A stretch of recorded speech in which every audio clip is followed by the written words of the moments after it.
Mapalad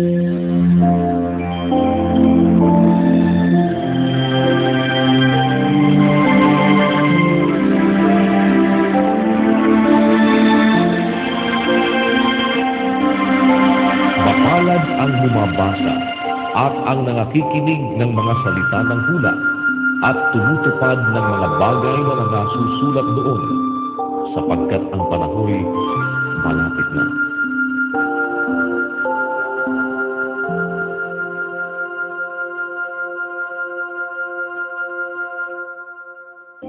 Santiago, Kapitulo 3. Huwag maging guro ang marami sa inyo, mga kapatid ko, yamang nalalamang tayo'y tatanggap ng lalong mabigat na hatol.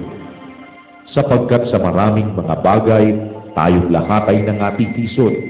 Kung ang sino man ay hindi natitisod sa salita, ay isang taong sakdal ang gayon, may kaya rin namang makapigil ng buong katawan. Kung atin ngang inilalagay ang mga preno ng kabayo sa kanilang mga bibig upang tayo'y talimahin, ay ibinabaling din naman natin ang kanilang buong katawan. Narito ang mga daong naman, bagamat lubhang malalaki at itinutulak ng malalakas na hangin, gayon ba sa pamamagitan ng isang lubhang maliit na ugin ay napapabalik kung saan ibig ng taga-ugin. Gayon din naman ang dila ay isang maliit na sangkap at nagpapalalo ng malalaking bagay. Narito kung gaano kalaking gubat ang pinag-aalab ng lubhang maliit na apoy. At ang dilay isang apoy.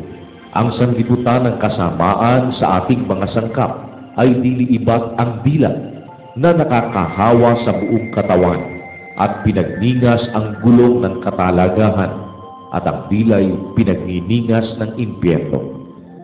Sapagkat ang bawat uri ng mga hayop at mga ibon, ng mga nagsisiusad at mga bagay sa dagat ay pinaaamo at napaaamo ng tao.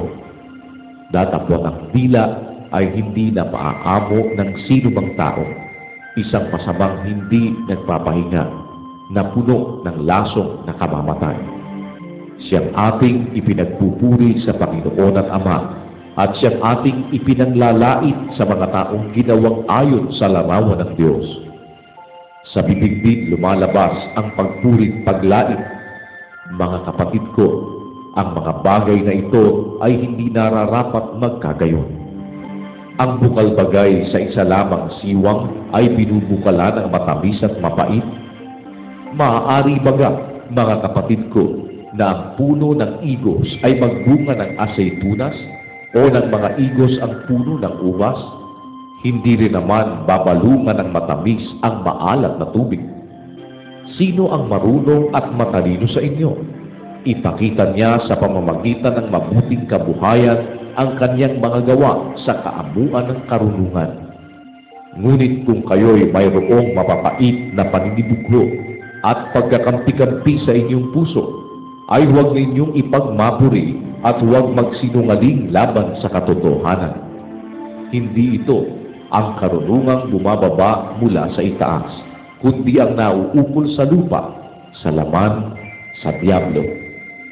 Sapagkat kung saan mayroong paninibugho at pagkakampi-kampi, ay doon mayroong kaguluhan at lahat ng gawang masama.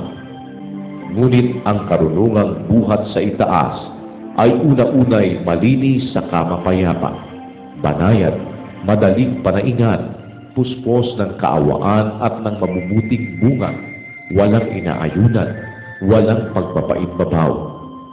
At ang bunga ng katwiran ay natatanim sa kapayapaan sa mga nagsisigawa ng kapayapaan.